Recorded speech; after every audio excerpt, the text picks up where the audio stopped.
अनियंत्रित बोलेरो की चपेट में घायल 26 वर्षीय नंदन की सोमवार की सुबह आजमगढ़ के एक निजी अस्पताल में इलाज के दौरान मृत्यु हो गई। आपको बता दें कि गंभीरपुर थाना क्षेत्र के मंदरावा गांव निवासी दो युवक बृजभान उम्र 26 वर्ष पुत्र रामकिशन व नंदन कुमार उम्र लगभग 26 वर्ष पुत्र राजेंद्र प्रसाद शनिवार को दोपहर 2 बजे विषम मंदरावा मोड़ पर खड़े थे कि महेंद्र की तरफ से तेज रफ्तार से आ रही बोलेरो ने धक्का मार दिया, जिससे बृजभान की मौके पर मृत्यु हो गई। घायल नंदन का इलाज आजमगढ़ के एक प्राइवेट अस्पताल में चल रहा था कि सोमवार की सुबह इलाज के दौरान नंदन की भी मृत्यु हो गई। नंदन का शव सोमवार की सुबह घर पर लाया गया। परिवार में कोहराम मच गया। परिवार के लोग आर्थिक सहायता की मांग करते हुए घर पर ही शव को रख दिए। सूचना पर एसडीएम मेहनगर पहुंचे और आर्थिक सहायता दिलवाने का आश्वासन दिए। उसके बाद गंभीरपुर पुलिस शव का पंचनामा बनवाकर पीएम के लिए भेज दिया। मृतक एक पुत्र आर्यन 15 महीने का पिता था। मृतक 2 भाई 2 बहन में सबसे बड़ा था और घर पर ही जाकर मेहनत मजदूरी करके अपना और अपने परिवार का जीवन यापन करता था। घर में बड़ा होने के कारण छोटे भाई व दोनों बहनों की शादी की पूरी जिम्मेदारी इसी के पास थी।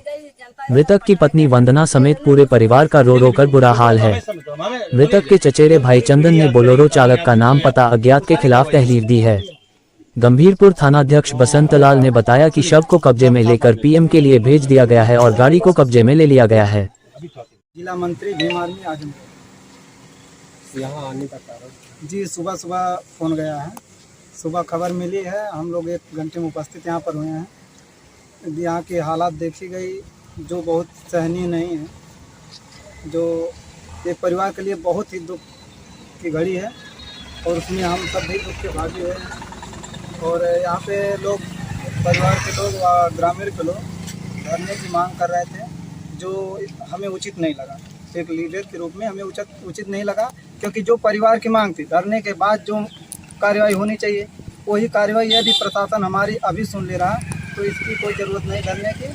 रही बात परिवार की न्याय की, तो देखिए मृतक जो हो चुका है उसे तो कोई वापस ला नहीं सकता, चाहे हम हो या प्रशासन हो। लेकिन रही बात उनके न्याय की, तो उनको जो मुआवजा की बात की गई एसडीएम साहब से और प्रशासन से बात की गई है, उसमें 4 धाराएं लगी। उसमें कुछ अभी विवेचक महोदय से बात कल मुलाकात करने के लिए कहें, विवेचक महोदय से बात करके क्या आरोप उन पे धाराएं बढ़ाई जाएं। किस टाइप की धाराएं? आरोप सर देखिए, ये सड़क दुर्घटना में आ रहा, लेकिन यह सड़क दुर्घटना ग्रामीण रंजिश को लेकर पुरानी साजिश बना के यह घटना को अंजाम दिया गया जी। इसमें और किस तरह? जी, हम तो प्रशासन से मांग करेंगे, थोड़ा आजमगढ़ की जो प्रशासनिक टीम है थोड़ा बहुत एक्टिव नहीं है, क्योंकि घटनाएं दिन प्रतिदिन निरंतर बढ़ती जा रही हैं।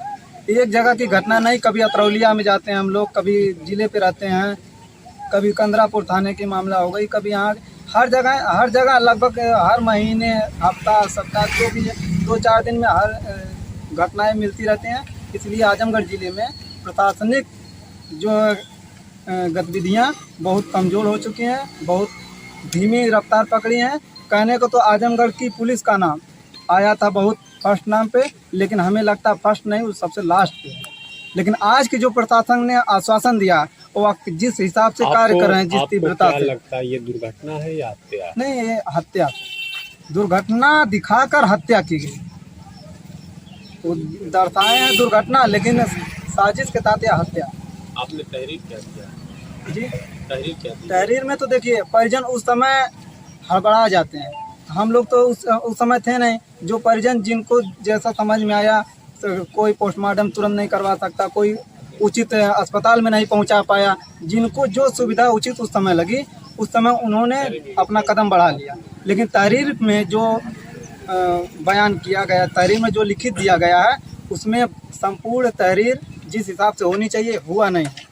तहरीर में कुछ उसमें बढ़ा के देना चाहिए था, जो हुआ नहीं। अभी भी एसओ साहब से बात हुई है, एसडीएम साहब से बात हुई है, विवेचक महोदय से उस पर विवेचना करेंगे, उस हिसाब से धाराएं बढ़ाई जाएंगी। और उसमें शायद 5 साल की साथ सजा है, उसमें 10-20 साल की होनी चाहिए।